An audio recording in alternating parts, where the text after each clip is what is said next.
Imagine a world without electricity, central heating, or even double-pane windows. A world where nightfall means plunging into absolute pitch-black darkness and, far more terrifying, into a deadly, bone-chilling cold. Most of us today complain if the temperature at home drops below 20 degrees Celsius, and we immediately reach for a warm blanket. Now imagine yourself in a typical peasant's wooden hut somewhere in Central Europe. The calendar reads January, say, 1348. A blizzard rages outside the thin walls, and the thermometer, if it had existed back then, would have dropped to minus 30 degrees Celsius. In such conditions, survival is not guaranteed for anyone, and every breath becomes a small victory over the elements. Are you ready to learn how ordinary people, our distant ancestors, managed to survive such extreme nights and not freeze to death? This isn't just a story, it's a real survival thriller, where the main enemies were the cold and the darkness, and the allies were wits, fat, and the cow behind the wall. We will reconstruct, minute by minute, the chronology of this battle for life, which repeated itself every winter for centuries. There is no room here for the romance of nightly tournaments and beautiful ladies, only the harsh reality of the struggle for each coming dawn. This is a story about the incredible resilience of the human body and the ingenious, though sometimes strange, methods of adapting to an icy hell. Buckle up, or better yet, bundle up, because we're heading into the coldest night of the Middle Ages. Ahead of us lies a dive into a real survival timeline that will show just how pampered we've become today. Believe me, after this video, you'll look at your radiator with the deepest respect and gratitude. So it's 6 o'clock in the evening, and the sun is inexorably sinking toward the horizon, leaving the village defenseless against the approaching darkness. For a medieval peasant, sunset did not mean the end of the workday, but a signal to begin the main operation of the day, preparing for survival. The temperature outside has already dropped to a very unpleasant minus 15 degrees, and this is only the beginning of the nighttime plunge.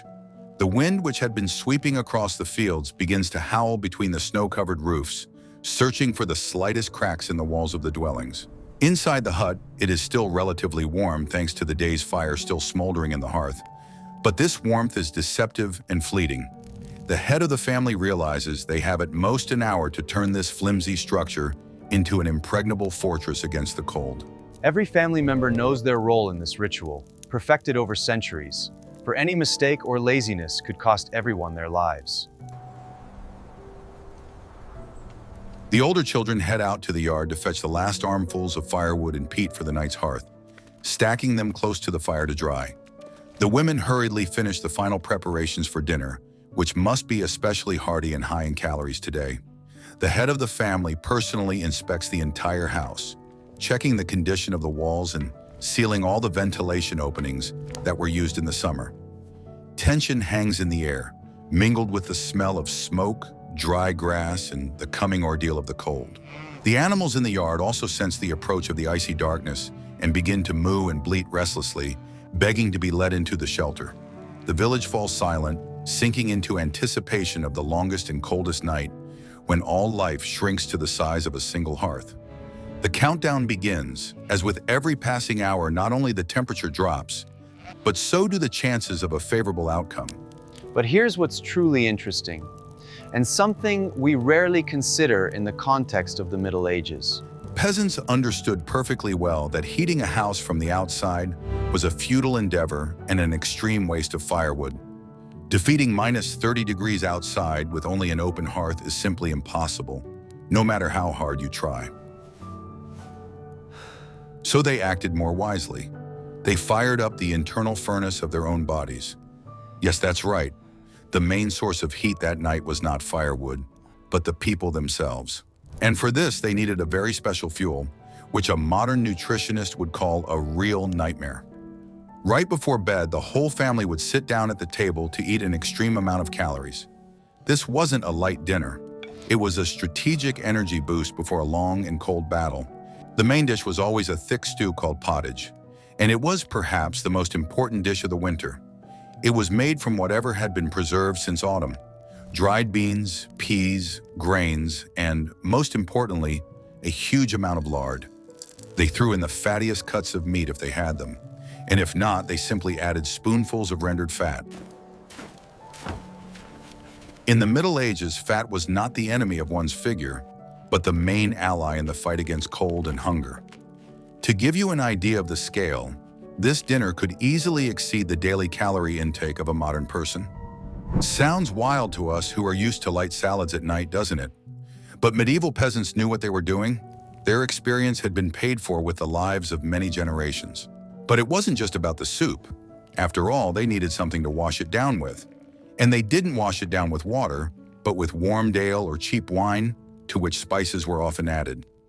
Alcohol in small amounts, combined with a hot liquid, dilated the blood vessels and provided a quick sensation of warmth. And spices, such as pepper or ginger, if they were available, further stimulated blood flow. It sounds like a decent recipe for a party, but for them, it was a matter of life and death.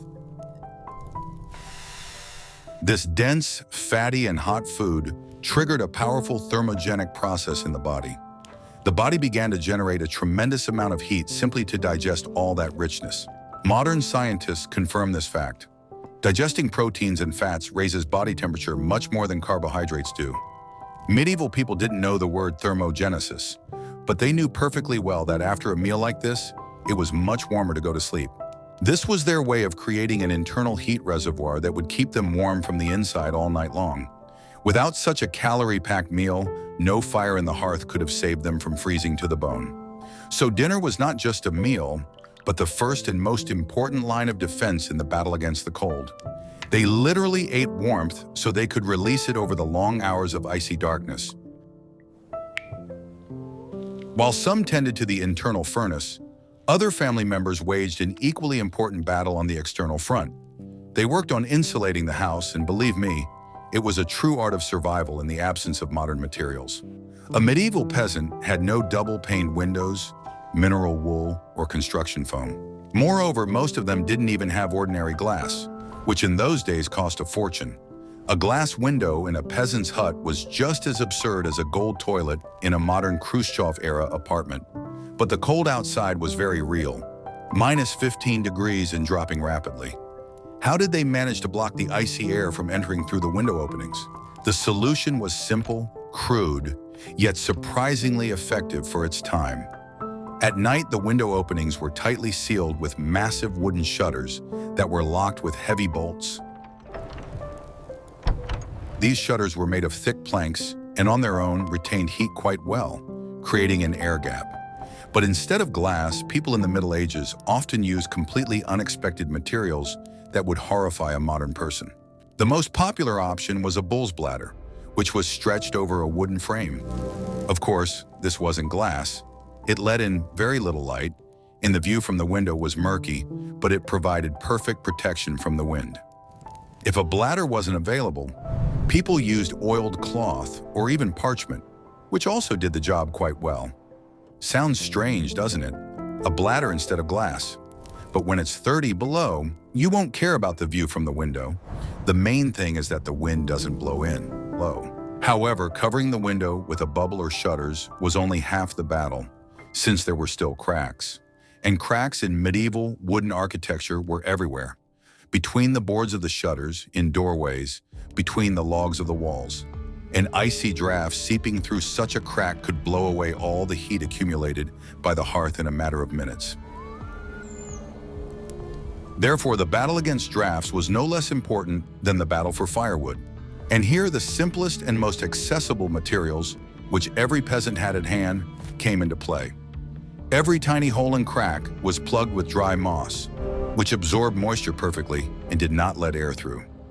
In addition to moss, they used old rags, straw, dry grass, and even manure mixed with clay to patch up the holes. Not a single scrap of fabric, not a single armful of dry grass was thrown away. Everything went toward preserving precious heat. In essence, the peasants turned their home into an airtight thermos, using only natural materials. They blocked the path of the icy draft, realizing that air movement was their main enemy that night.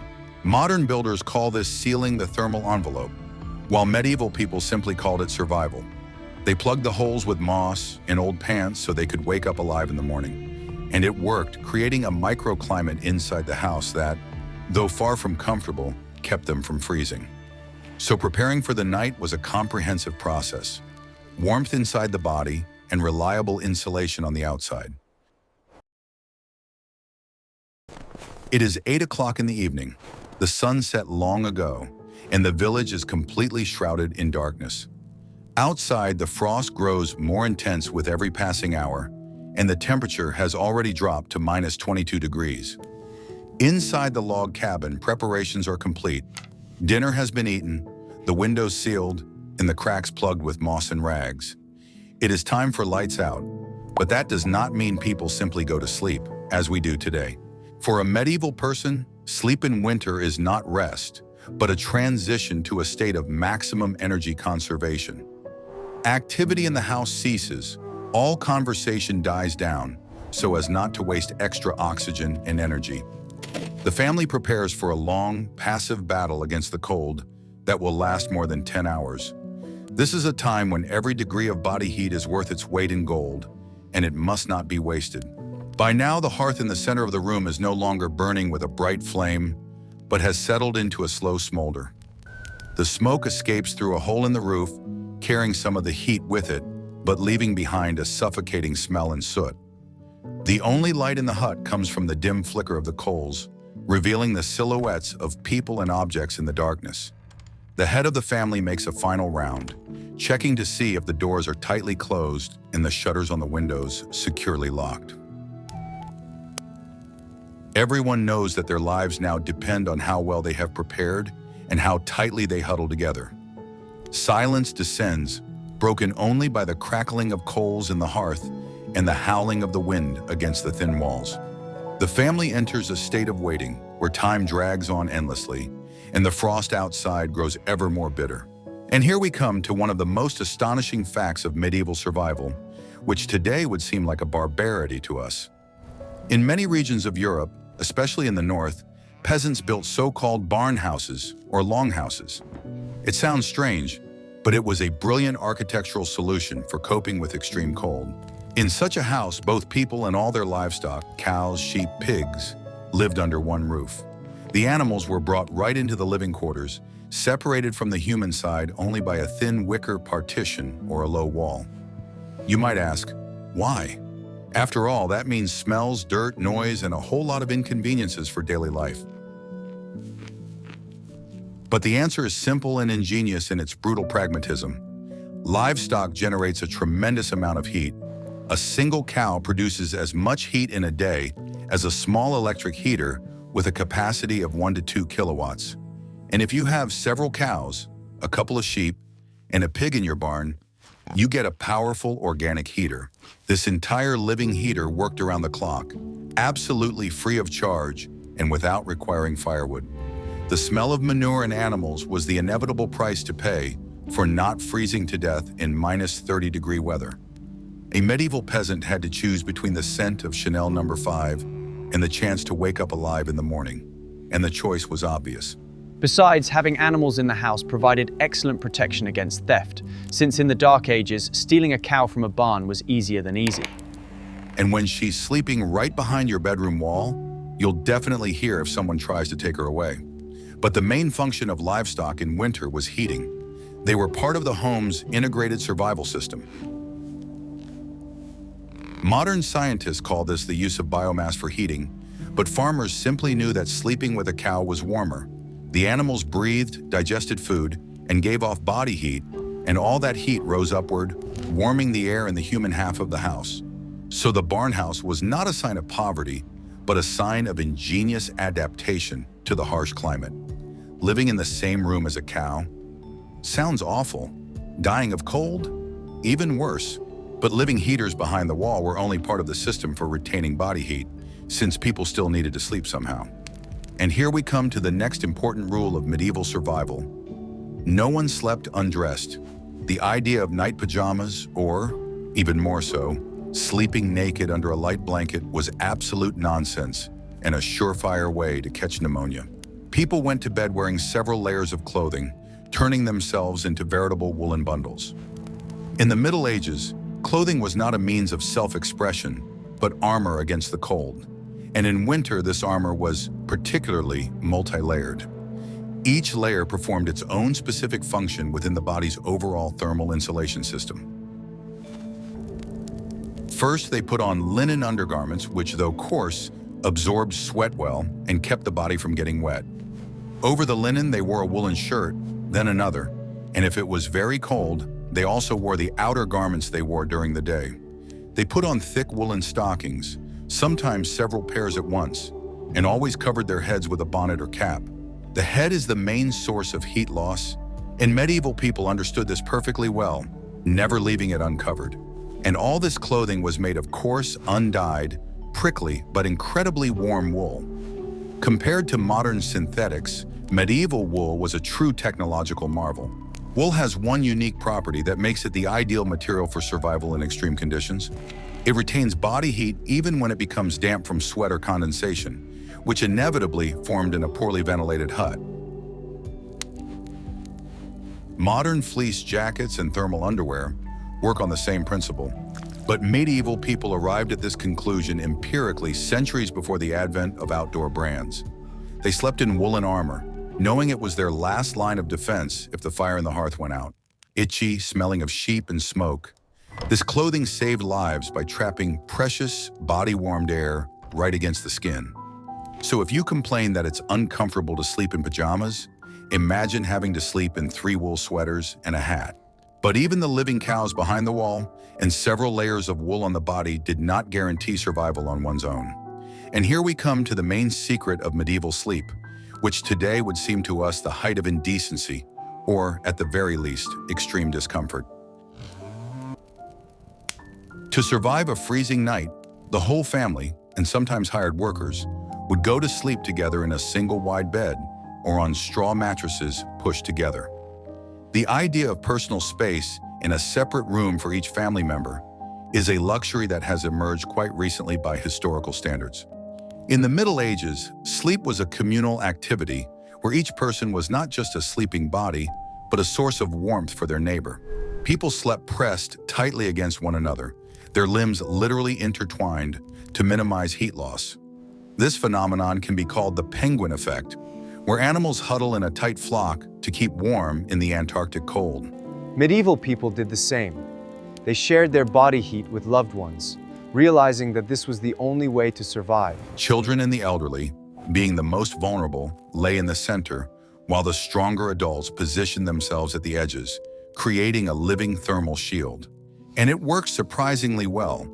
The overall temperature inside such a human nest was much higher than if everyone had slept separately. Thick woolen clothing, rubbing against one another, created a single space filled with warm air. It sounds wild to us, accustomed as we are to huge king-size beds and a complete lack of contact with a partner while sleeping, doesn't it? But at -30, you won't be thinking about personal space, believe me. Communal sleeping was not a sign of poverty or debauchery, but a harsh necessity dictated by the laws of physics and biology. It was the last, most powerful line of defense when people became a single organism to withstand the icy darkness.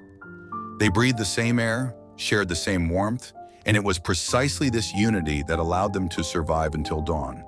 So the medieval family was not just a social group, but a unified system of heat exchange, where each person's survival depended on the closeness of the others. It is 11:30 at night, and the world outside the walls of the log cabin has plunged into the absolute deathly silence of deep winter. The frost outside has already reached a frightening -26 degrees Celsius.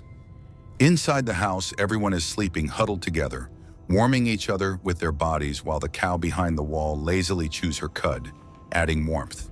The hearth in the center of the room, which had been smoldering slowly until now, begins to die down, and the temperature inside drops rapidly. The cold begins to seep through the walls, through the moss-clogged cracks, seeking the slightest opportunity to reach the sleeping people. This is the most dangerous time, when sleep is deepest and the body is least protected against hypothermia.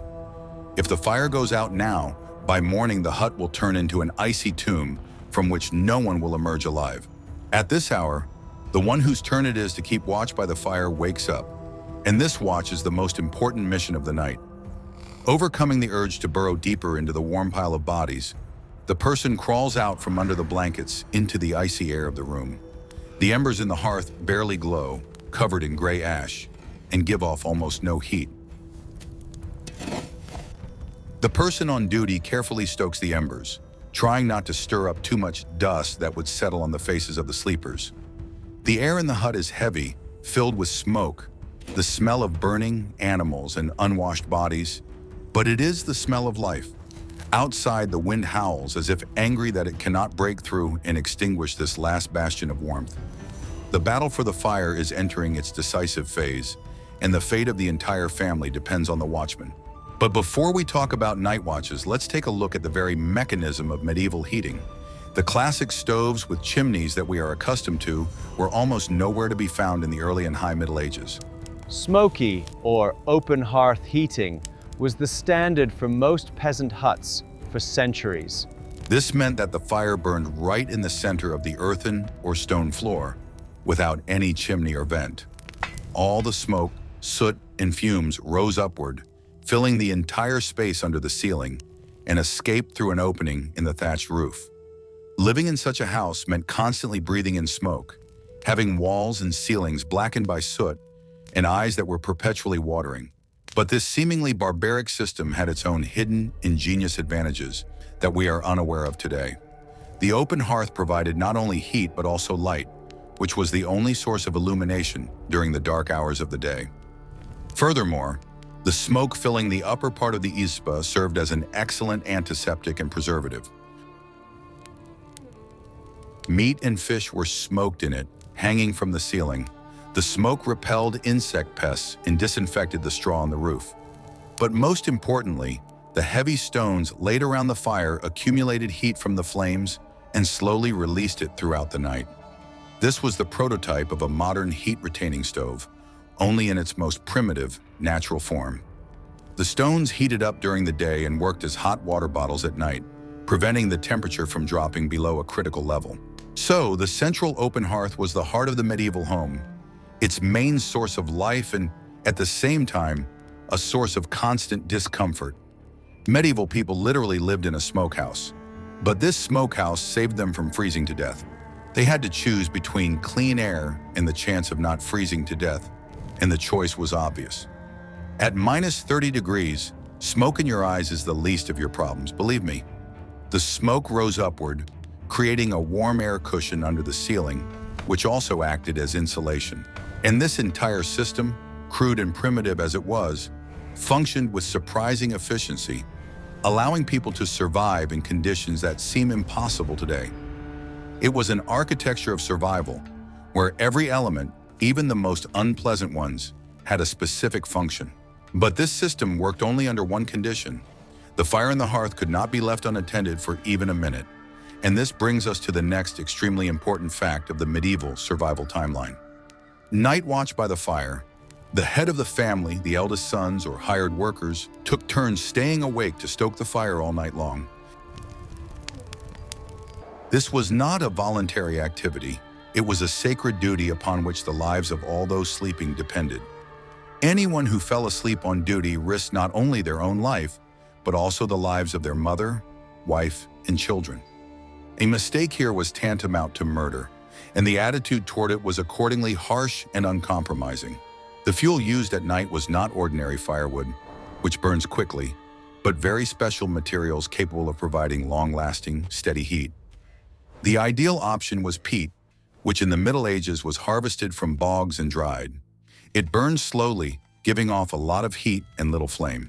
If peat was unavailable, thick, slow smoldering oak or beech logs were used, which were specially prepared for nighttime use. The person on duty did not light a bright fire that would burn out quickly, but maintained a slow-burning, smoldering state of the coals. His task was to keep the stones around the hearth warm and prevent the fire from going out completely before dawn. This required experience, patience, and the ability to sense the fire. to understand its condition by the slightest flicker of the embers. Night watches by the hearth were a time of fear, prayers, and the oppressive anticipation of dawn, when time dragged on endlessly. The man sat by the fire, wrapped in a woolen cloak, listening to the breathing of his sleeping family, the mooing of the cow behind the wall, and the howling of the wind outside. Every crack of a log in the hearth seemed like a loud sound in this silence. Every movement of a shadow from the fire on the walls was frightening. But he knew that his vigilance was the only thing separating his loved ones from the icy abyss that reigned beyond the door. If the hearth went out at -30 degrees, the family might simply not wake up in the morning, having died of hypothermia in their sleep. So keeping watch by the fire was not just a job. It was a battle for survival fought every night in the Middle Ages. It's 3 in the morning, and we've reached the scariest, most dangerous point of our survival timeline. Outside in pitch darkness, the frost has reached its terrifying peak, -30 degrees Celsius. At this hour, it feels as though nature itself has frozen solid, encased in a deafening, icy shell. Even the wind is afraid to stir, lest it snap with a crack under the brutal cold. The wooden logs of the izba occasionally emit a loud crack, like a gunshot. It is the moisture inside the wood freezing and tearing the fibers apart under the pressure of the bone-chilling cold. Huge snowdrifts surround the house, swallowing up absolutely every sound. At night, the forest around the village is completely silent. Birds and animals hide in deep burrows. In such a frost, stepping outside the flimsy wooden door is tantamount to certain death. The animals in the barn behind the thin wall have also fallen silent, trying with all their might to conserve their body heat. Their raspy breathing is barely audible in this eerie, almost ringing silence. Cows, goats, and sheep have huddled into a tight cluster, warming each other with their sides. The heat from their breath and bodies slowly seeps through the boards into the living quarters of the peasant's house. Without this living biological radiator, people simply would not have survived such a dreadful night. The man on duty by the hearth, chilled to the bone himself, tosses the last dry log onto the fire with trembling hands. He understands perfectly well that all his efforts are but a drop in the ocean of this icy madness. Every new breath in this dark room comes with immense physical effort. The cold air burns painfully in the lungs, and the thick darkness weighs heavily on the weary mind. This is the peak of extreme freezing temperatures, testing the very limits of human endurance. It is not the strongest in muscle who survives here, but the one who has prepared best for winter. And here we must mention a very important historical context. It is precisely this context that makes this winter night even more real and truly terrifying. You might think that -30 degrees in old Europe is a gross exaggeration. Many viewers will dismiss this as artistic fiction designed to grab attention. But no, this is absolute historical reality, confirmed by documents. It is proven by numerous ancient chronicles and precise scientific data from paleoclimatology. The 10th fact on our list is the harsh climatic reality of the Middle Ages, known as the Little Ice Age. Between the 14th and 19th centuries, the climate in Europe deteriorated sharply and catastrophically. Winters became much colder. They began much earlier and lasted endlessly. Scientists attribute this to very low solar activity and frequent powerful volcanic eruptions. Volcanic ash high in the atmosphere simply blocked the sun's rays, cooling the entire planet. It was a grim time, when global cooling brought with it terrible famine and widespread disease. The short, cold summers were often accompanied by torrential rains that completely destroyed the entire harvest in the fields. Farmers physically could not manage to harvest enough grain for themselves and hay for their livestock. People entered the long winter severely weakened, with half-empty wooden barns. That is precisely why such extreme cold claims so many lives every year. And on this very night at 3 o'clock, we find ourselves at the very epicenter of this climatic hell. 30 degrees below zero at such a late hour is the brutal norm, not some kind of weather anomaly. For the ordinary medieval peasant, this was a time of constant, primal fear and an exhausting struggle for survival. Every winter that came could have been the very last for their large family. They lived in conditions that we would today call critical and extreme, but for them, it was simply another harsh season, demanding the utmost exertion of strength. The icy hell of the long Little Ice Age forced people to display incredible practical ingenuity. They were forced to build combined, spacious barn houses to make the most of the animals' precious body heat. The entire peasant family slept huddled together on one large bed or on a warm stove. Windows were made tiny and tightly sealed with thick, dried bull bladders. Cracks in the log walls were carefully caulked with forest moss and generously plastered with a thick layer of clay. This long night at -30 is not just a single, isolated historical episode. It is a vivid and powerful symbol of an entire vast era when all of humanity underwent the most brutal test of endurance. And our distant ancestors successfully stood their ground in this terrifying, unequal battle with nature. They survived these unbearable winters, demonstrating miracles of physical adaptation and remarkable endurance. And they did it so that we could live in safety today. Nowadays, we often complain about the bad weather while sitting in our warm, cozy apartments. So the next time you're freezing outside waiting for your bus, just remember the heavy merchant carts on the frozen Thames and the unfortunate birds freezing to death mid-flight. Remember the enormous price ordinary people paid for ordinary warmth hundreds of years ago. But let's return to the interior of our slowly freezing peasant cottage. At 3 in the morning, another, less noticeable but no less terrifying nighttime drama is unfolding there. And this hidden threat is directly linked to moisture in an enclosed space. Moisture inevitably forms in any living space, where living, breathing beings stay for a long time. This is especially critical if the dwelling is tightly and thoroughly sealed for a long winter. The stagnant air simply has nowhere to go, and all the excess moisture remains inside the four walls. The 9th item on our survival list is the thick frost that formed right in the bedroom. Sounds unbelievable, doesn't it? Real, prickly winter frost right inside a peasant's home. But this was the harsh daily reality, brutally dictated by the strict laws of physics and human biology. People and animals in the cramped house breathed continuously, releasing a huge amount of excess moisture into the air. This warm moisture from their breath quickly mixed with the thick steam from the hot evening soup. To this was added plenty of smoke from the open hearth and vapors from wet clothes being dried. Due to the enormous temperature difference between the warm room and the outside, active condensation inevitably occurred. Because of the complete lack of proper cross ventilation, this moisture could not escape the room. A real stifling steam room gradually formed in the hut, which began to freeze as night approached. And by that very dead of night, at 3 o'clock in the morning, the situation became truly critical. When the bitter frost outside reached -30, all that moisture accumulated in the air began to crystallize. It settled in a thick, dense layer on the coldest surfaces inside the locked hut. A distinct white coating appeared on the underside of the thatched roof and on the frozen wooden walls. Even on the massive load-bearing ceiling beams, a thick layer of fluffy, prickly frost formed. Sparkling in the dim, faint light of the dying hearth, this frost created a strange optical illusion. It seemed as though the weary people were sleeping inside a fairy tale, magical ice palace.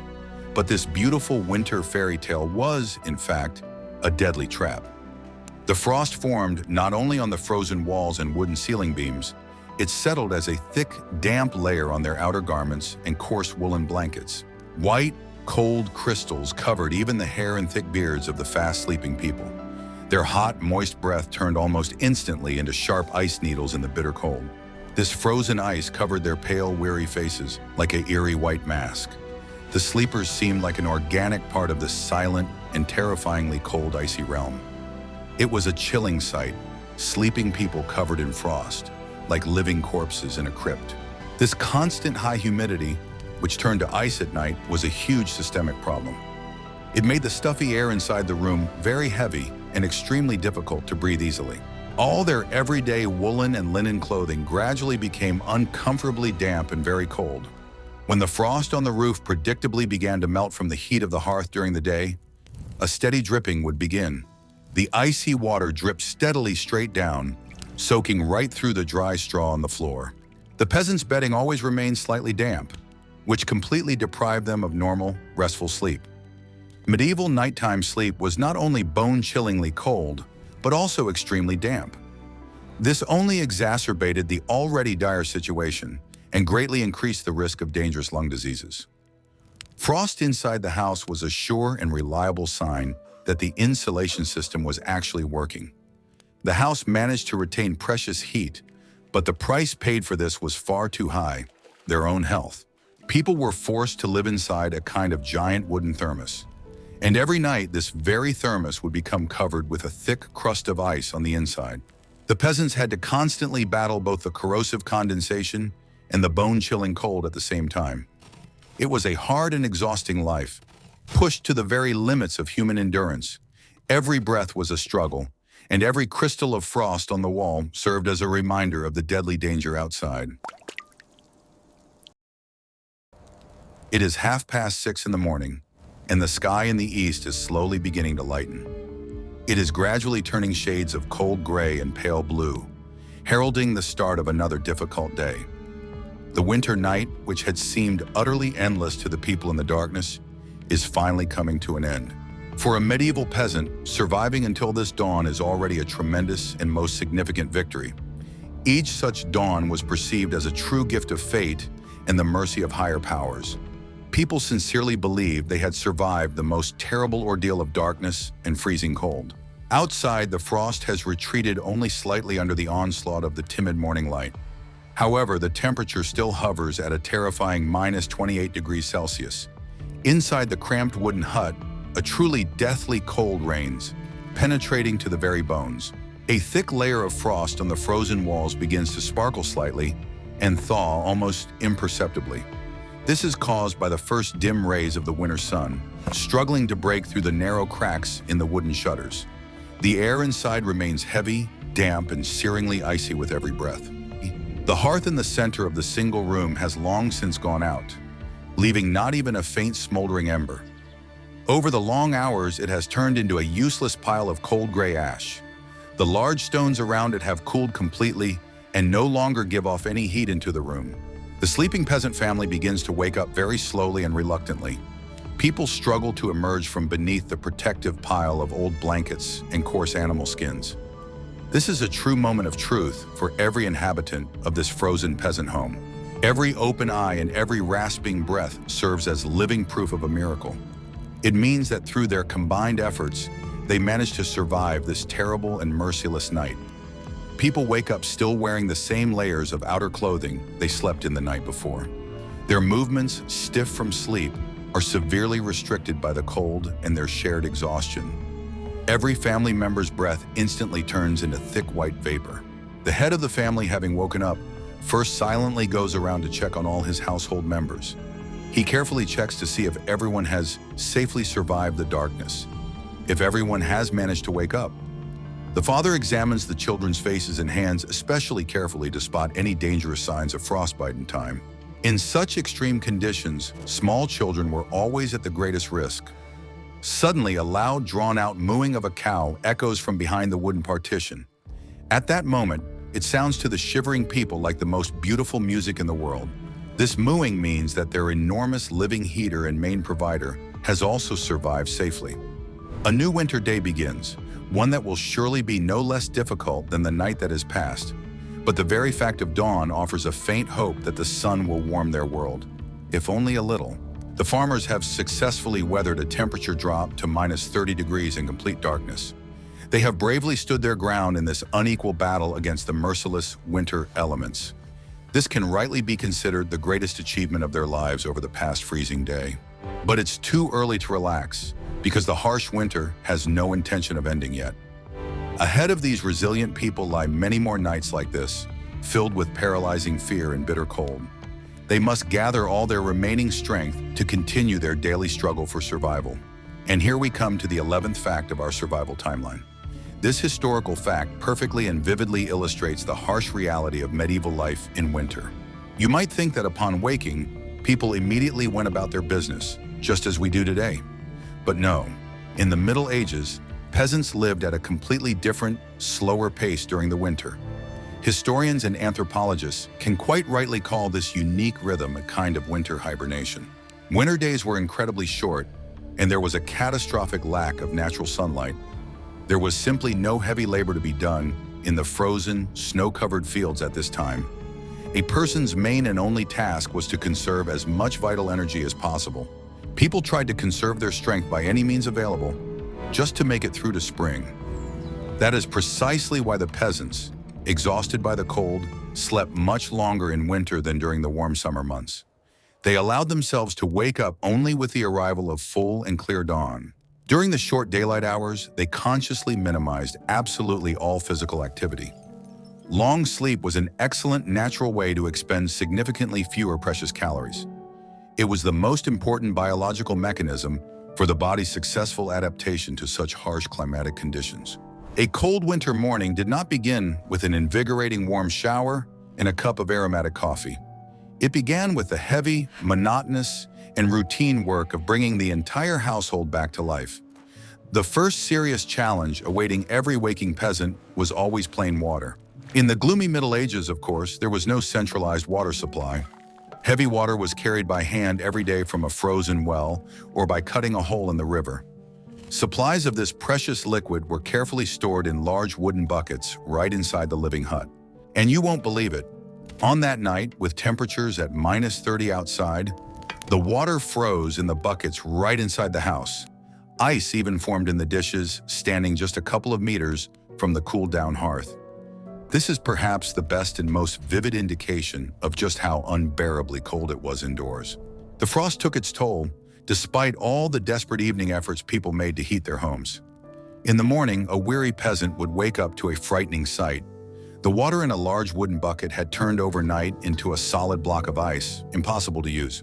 And so this specific moment with the ice in the bucket became the main symbol of the start of a new day.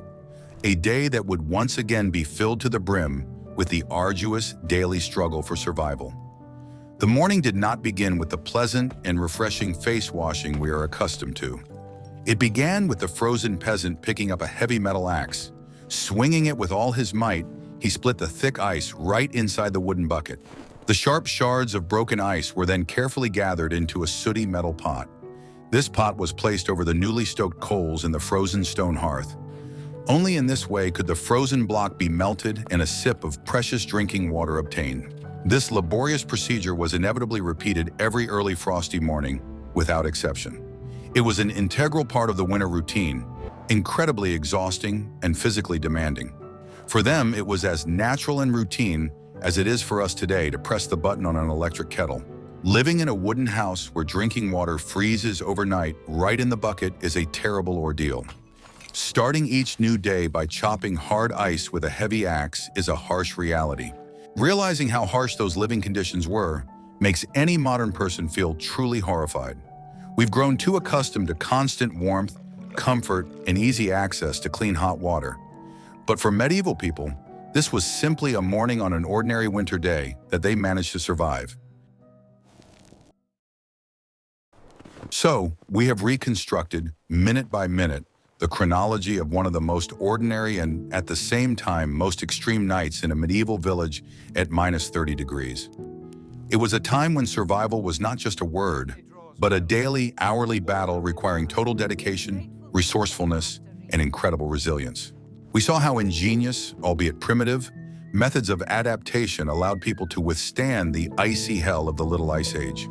An internal stove made of fatty stew, windows made of ox bladders, live cows behind the wall, woolen armor, and communal sleeping, all these were elements of a single survival system. This system was crude, smelled of smoke and manure, but it worked, allowing our ancestors to live to see the dawn and continue their lineage. Today we live in a world of comfort, where -30 degrees outside is a reason not to leave the house, and the push of a button gives us heat, light, and hot water. We complain about traffic jams, poor internet, or cold coffee, forgetting that just a few centuries ago, the main problem was not freezing to death in our sleep.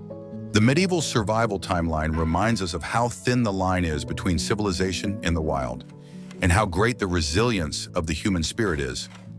Our ancestors survived in conditions that seem impossible today, and this is their legacy, an incredible will to live. So the next time you're freezing outside, think of a medieval peasant chopping ice in a bucket with an axe. Believe me, it will help you appreciate anew the comforts we take for granted today. Stay warm, cherish your loved ones, and appreciate every sunrise, because in the Middle Ages, it was a true miracle.